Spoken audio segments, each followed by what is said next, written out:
के लुटाई कबो टाइम बितावे न साथ में जब से भइल बा शादी हमरो रे सखी तब से रहेला सौतीन के फिराक में हो जब से भइल बा शादी हमरो रे सखी तब से रहेला सौतीन के फिराक में रहेला सौतीन के फिराक में रहेला सौतीन के फिराक में रहेला सौतीन के फिराक में जहिया से भइल सखी हमरो गवानवा एको बेरी हिलल नइखे नैहर के पलंगवा जहिया से भइल सखी हमरो गवानवा एको बेरी हिलल नइखे नैहर के पलंगवा रहे दिन रात ओकरे चाख में जब से भइल बा शादी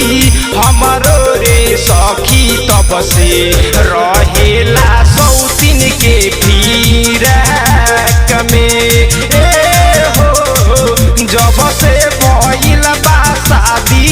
हमरो रे सखी तब से रहेला सौतीन के फिराक में रहेला सौतीन के फिराक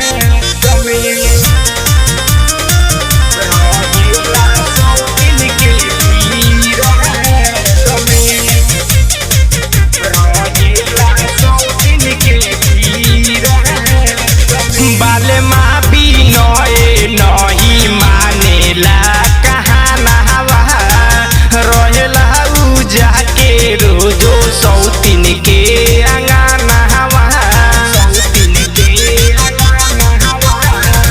साजन संवरिया नहीं मानेला कहानवा रहेला उ जाके रोजो सौतीन के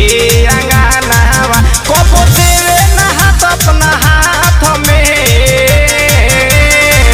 जब से भइल बा शादी हमरो रे सखी तब से रहेला सौतीन के फिराक में हो जब से भइल बा शादी हमरो रे सखी तब से रहेला